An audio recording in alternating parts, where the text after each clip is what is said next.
I think defining yourself as a person is one of the hardest things for me. And there's different layers to who an individual is. There's who I think I am, defined by my personality, defined by my interest and things that I genuinely think makes up a person. But then there's other elements around professionally what I do and things along those lines. And I think it's a hard merger to bring all of these things together.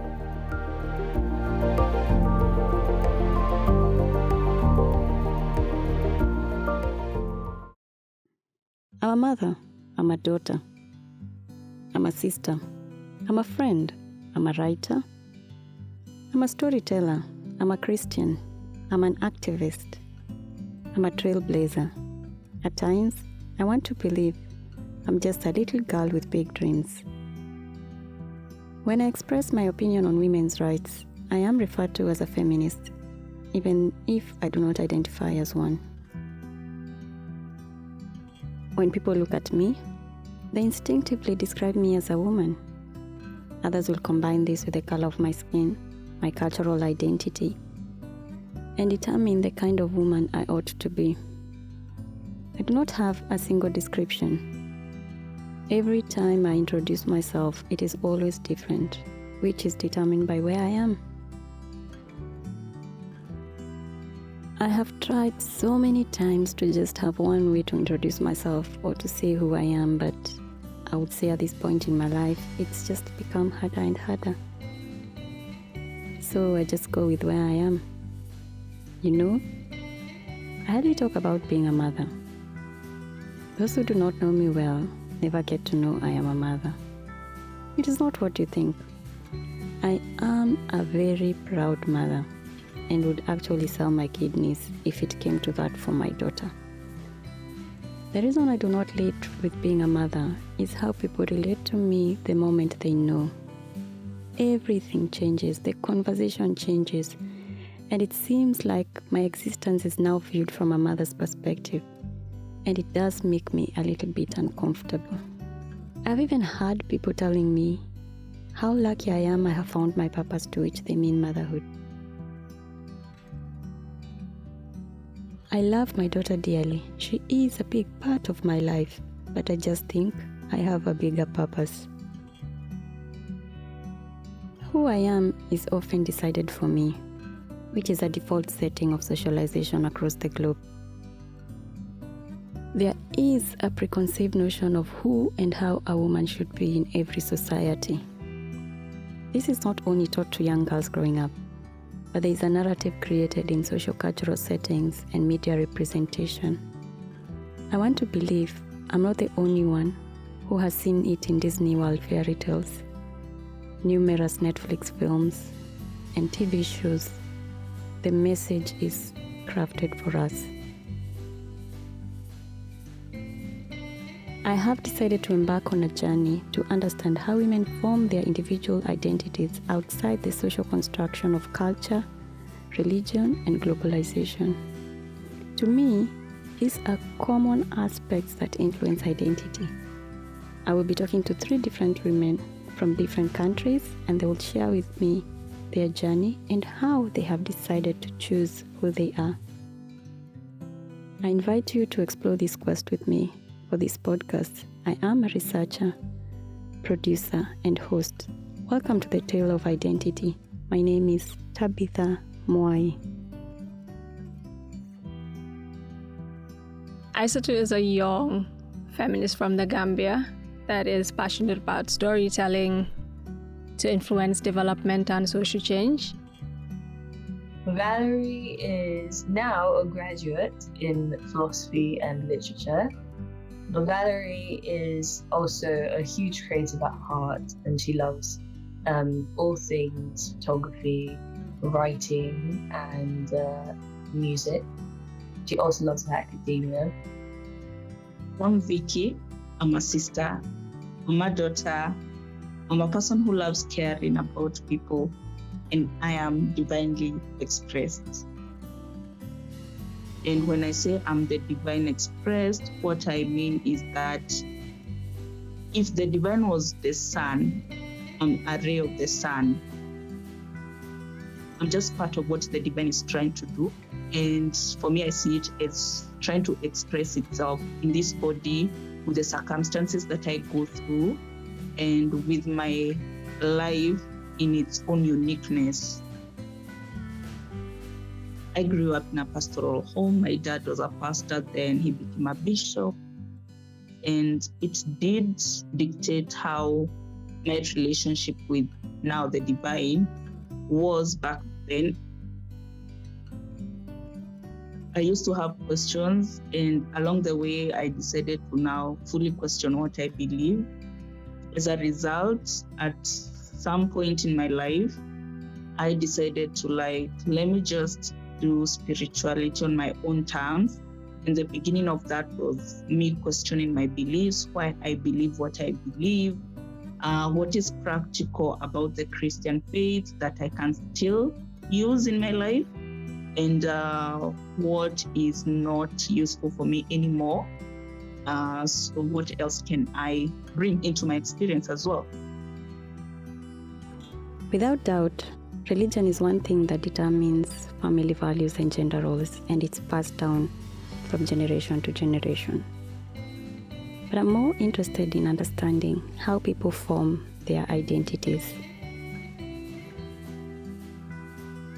When it comes to women or people generally forming identities, there's a lot of determinants and factors that influences people. I think independently when people are born and before they become who they're expected to become, they come as a person. They come with their own identities. They come with what their set beliefs are. For example, people come as they are, as complete individuals.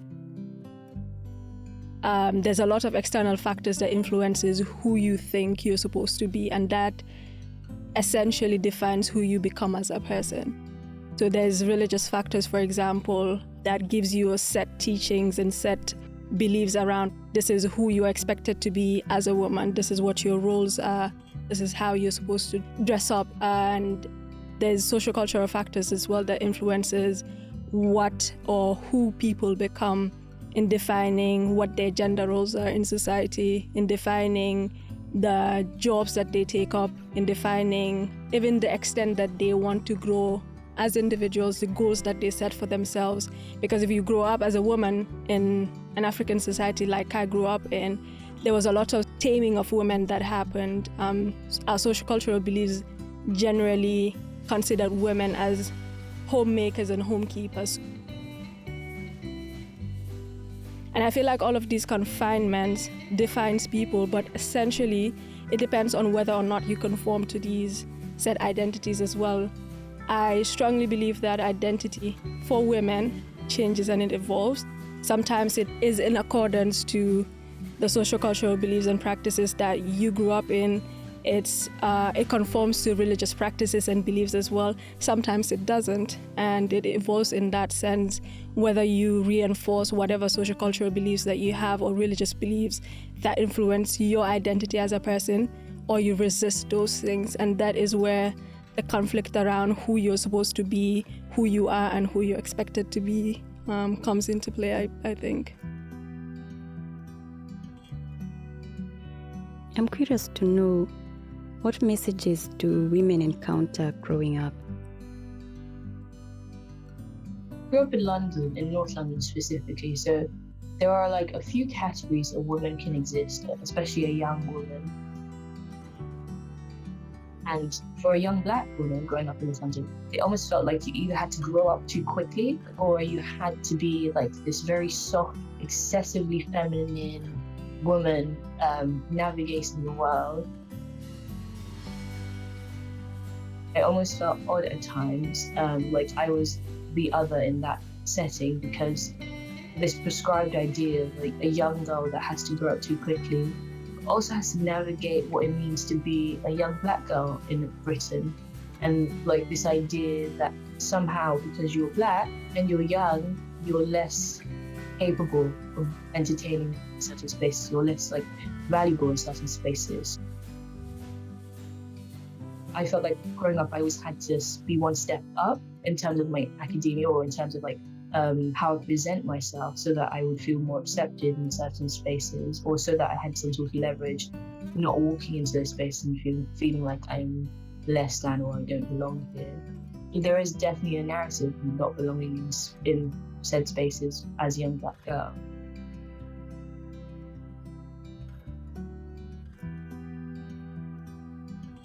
Growing up, my perception of women was influenced by religion. To some extent, I wasn't comfortable with the image of a woman in a religion, because there's this whole aspect that, especially a woman is sort of the net. So yeah, she might have a supporting role that is important, but the father being the head, the father is, the overall authority that the home has to subscribe to. When a man says something, because he's the head of the home, you're not allowed to question. And even if you dare question, there is only a certain allowance that you have with your thoughts and your ideas that are held in a home. So that is to make me wonder, like, say in an example where the woman has better ideas for a given situation, so it would automatically mean that those ideas will not be implemented if at all they challenge the role of the man in the home. The other thing that would make me feel some type of way when it came to the role of a woman in the church was, back then, even when it came to things like leading a service and things like church, it wasn't as welcoming for a woman to actively do that. It came to a time where that became a bit better, and people started accepting that, yeah, we can have women who are amazing spiritual teachers. I just didn't understand why it was so hard for a woman to be expressive as a woman and in her own form of wisdom, just because she's a woman.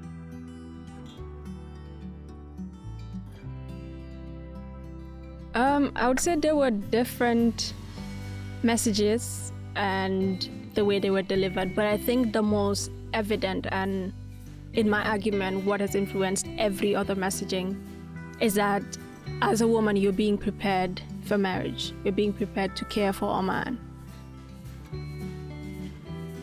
So I grew up in a house where I was in the same age bracket with my cousin, who's a guy, and then I had another cousin who's a girl.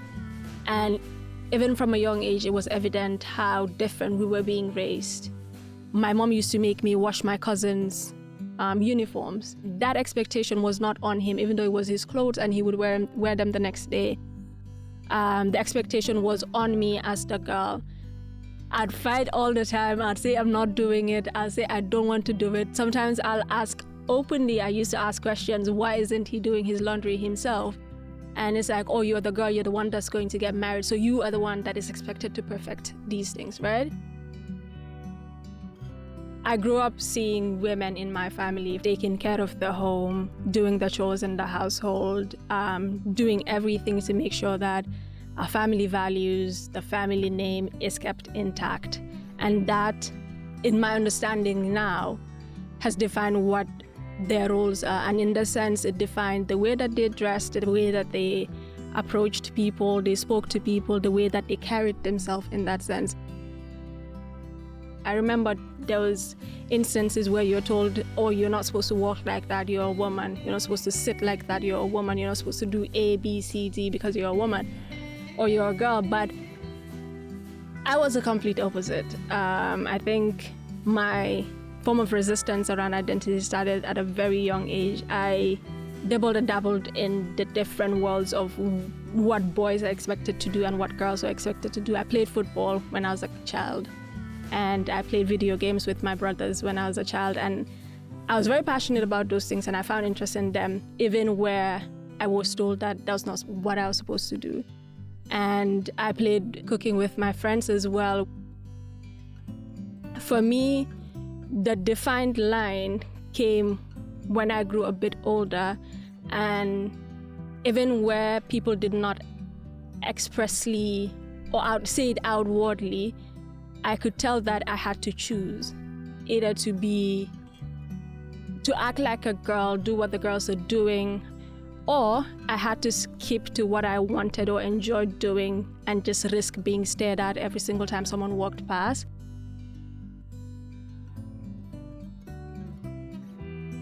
What are the messaging on women's identity when race is a factor? I don't know, I felt like there was a very weird perception of being a black girl in academia, where not only are you usually the first, especially when you're performing at a high level, but also like you stand out. And then in society, there are so many variations of what it means to be a black woman, like as we've seen in the media, from a strong black woman to an arrogant black woman to like the ideas of a black woman from an American perspective versus a British perspective.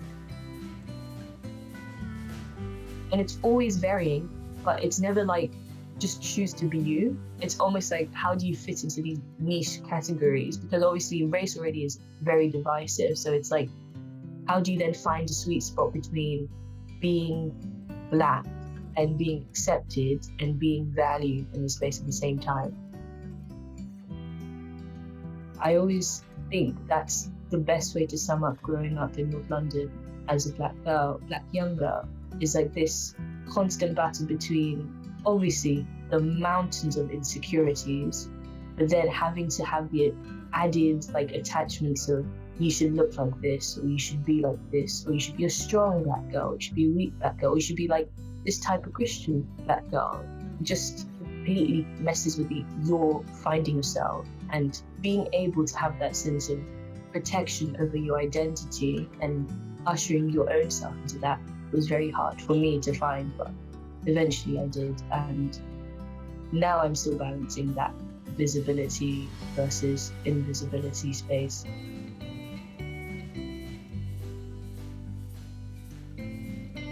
I have never thought so much about living in a different country and how that would affect identity, especially being in a world where people are constantly immigrating.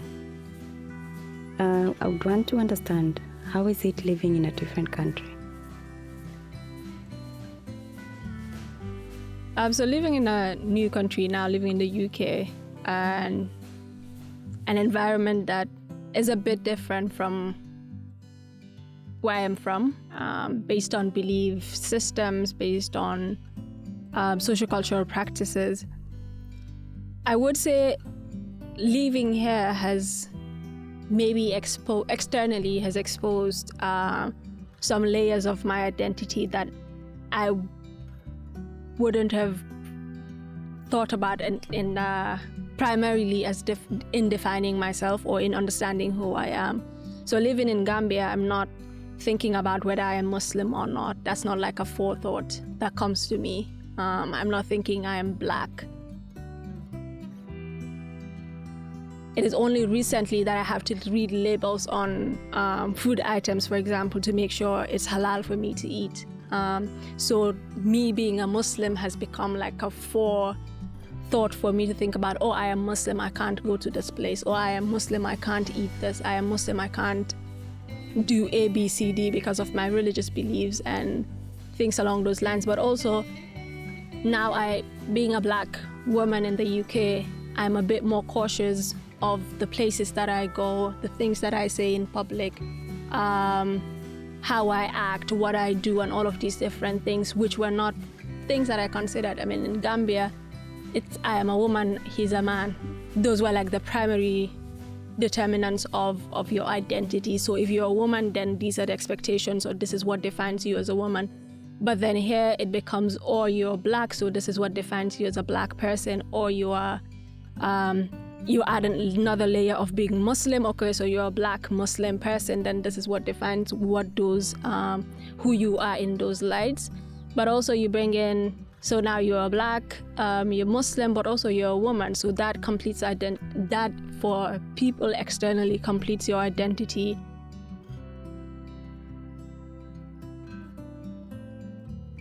What sort of influence does family have on identity? Growing up in a household and community where I had like a clear visual representation of who women are and what the end expectation is of them by culture, by religion, has influenced me to resist. And my form of resistance started even before I knew I was doing any form of resistance, to be honest. So I grew up with the mentality of, oh, if they expect me to cook, then I'm not going to cook. I'm defying that expectation or that gender role or that identity card that they're trying to place on me. So if they expect me as a woman to do everything that makes me marriageable or makes me a good wife material, then I might as well just defy everything else just to set a new precedent. I'd say 80% of my family are Christian, more or less more conservative than they are liberal. But I think there is always an argument to be had about how much control they think they have over my feminine identity, right? My dad came to visit last year. I usually dress up in either very baggy clothes or I dress up like super feminine. Just depends on my mood. But I like to have that choice. So he came over and he saw my really baggy clothes and he was like, no, we're going to buy you some new clothes. And we went out and he bought me a blazer. And I like blazers. I like the way they fit and I like how they make me feel walking into a room. Obviously, it feels like a power move wearing a blazer. But I felt like the choice to wear a blazer was taken away from me because it was expected for me to show up as a woman now. So I didn't feel like in that regard, my feminine identity was being valued as much.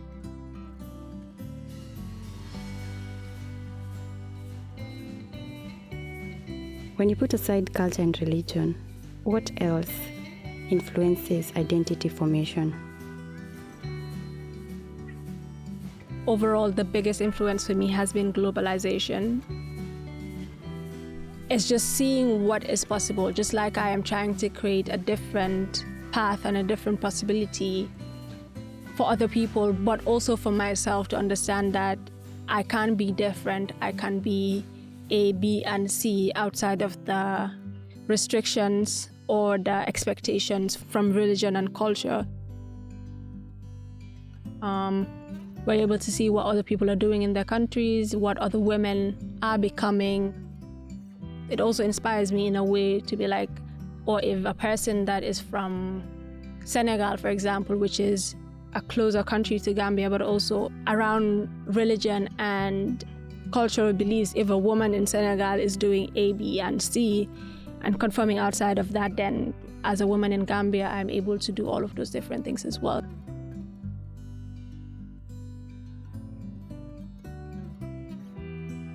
It's a series of events that finally led me to say, you know what, let me just break everything down for myself and now just decide moving forward what will life or what will even my identity be about. I think I was pushed to that by a crisis, a sort of both emotional and financial crisis. I had just come out of a relationship gone wrong. Then at the same time, I was also trying to figure out what I wanted to do with my life in general, and that was not earning as much as I wanted and also maybe was expected of me. It's unfortunate that for me, pain has been the driving force of my growth, and that pressure and discomfort of being in a society or in a community that does not listen to what I have to say or does not listen to the uniqueness of my being. And I had to push through that to find myself. I still look forward to a time where pleasure will be the driving force of my growth. I'm starting to see that now. So I would say that the one thing that has been limiting for me is my psychology, of the way I thought things used to work before, or how I was conditioned to think.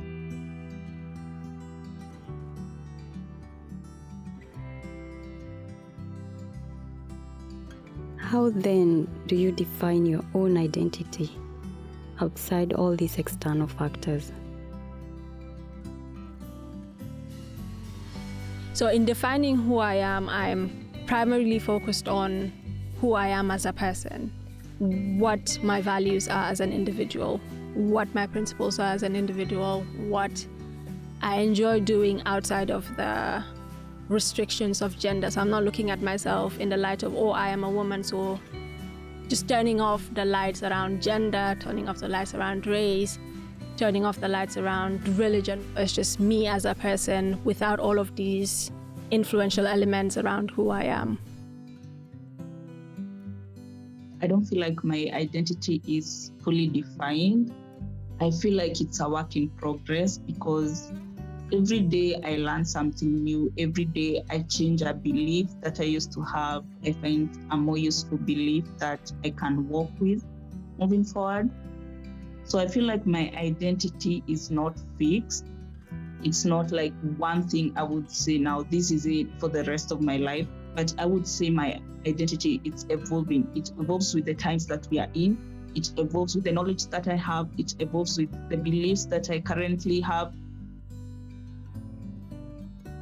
As I said from the beginning, I'm the divine express. So if I'm able to express the divine's femininity in a certain way, and I'm comfortable and I feel in alignment with that at a particular time, then that's what I'm going to do.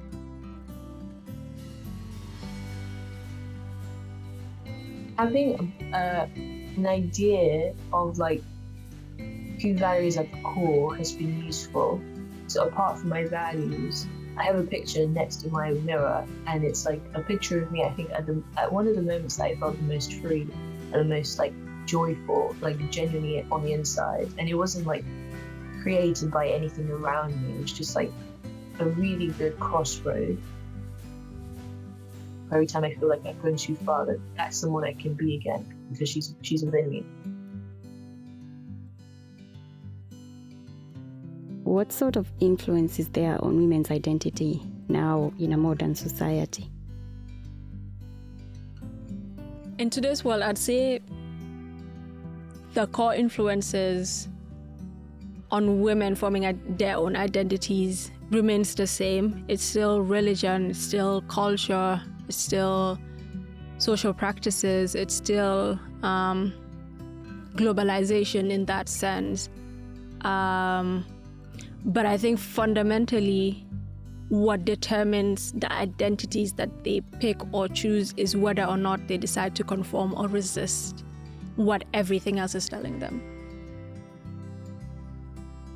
For me as a person who grew up in Gambia, in my community, is whether or not I decide to reinforce the expectation or the identity around being a wife material for a woman, or I choose to defy that.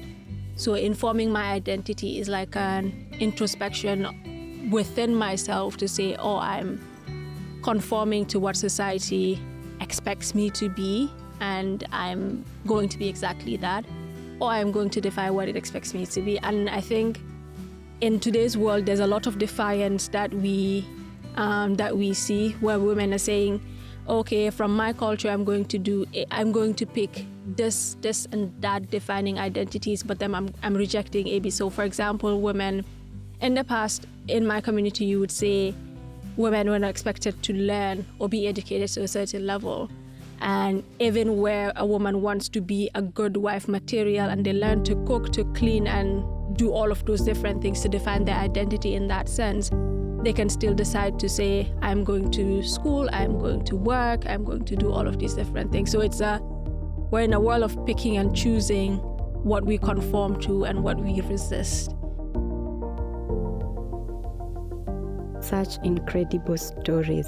The socio-cultural environment may influence a woman's identity, but there is a chance to determine who you want to be. As a woman struggling with identity, I suddenly feel a sense of solidarity with women everywhere. Thank you so much for having joined me in the quest of Tale of Identity.